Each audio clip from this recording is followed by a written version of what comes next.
Hey lawn care guys and gals, this is Matt the lawn care little guy, and I'm coming to you with this week's video, and the topic this week is going to be productivity. Okay, so basically the reason why I came up with this topic is because I've been getting a lot of questions. I say a lot of questions, but every time I tell someone how many lawns I do in one day, they're like, man, that's a lot. And I do 16, okay, 16 in one day, and it is a lot for me. Okay, it may not be very much for you.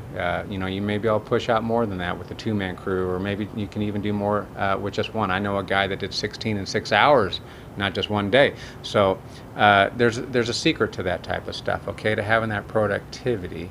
And I want to start with the foundational thought of this, and this is the principle. This is the big takeaway, okay, and I'll reiterate it at the end of the video. But there's a guy, he was a leader in the Christian community, and he started a ministry back in World War II called the Navigators, and his name was Dawson Trotman, and he said something that I heard on a CD once that was really interesting to me about the Christian life.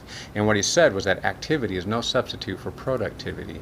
And I thought that was really applicable to lawn care, okay? Because how easy is it for us to get all consumed and wrapped up in activities and not actually be productive? And I thought about all the different ways that we can do that.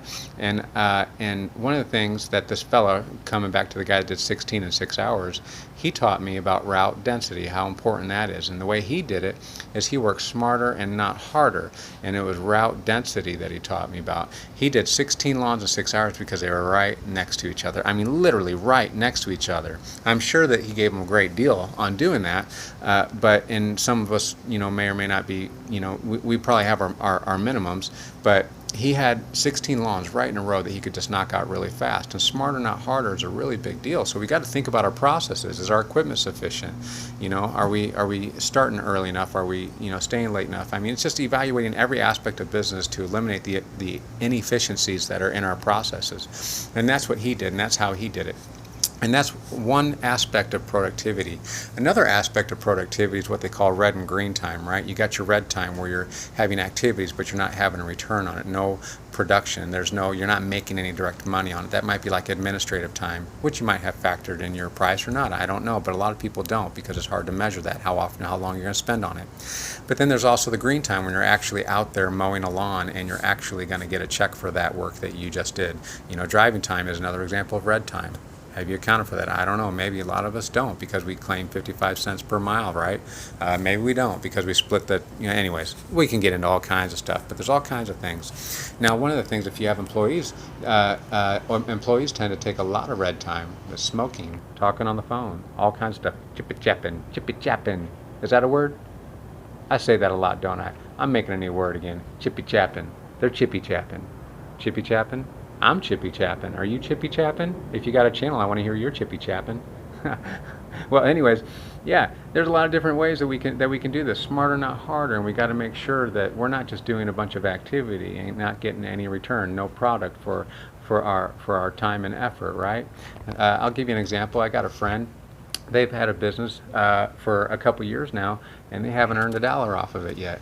So what have they been doing?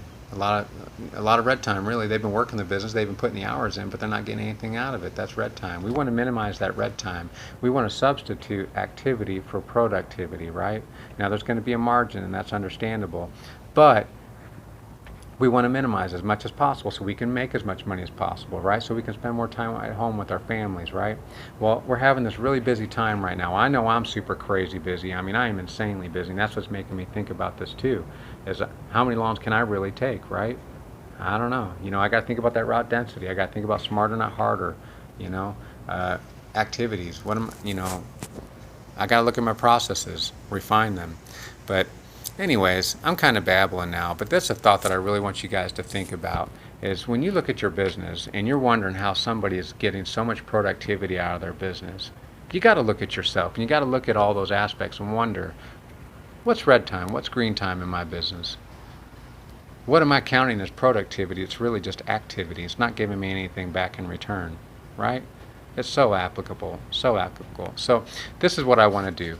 I want to just think about you guys through this week. I'm going to pray for you guys because as I promised to. I'm promised, if I haven't already, I am now. I promise to pray for you guys, that you guys would prosper, that you would be maximum productivity, minimize activity, so that you can make as much money as possible, so that you can be home and support your families and do what they want you to do. Okay?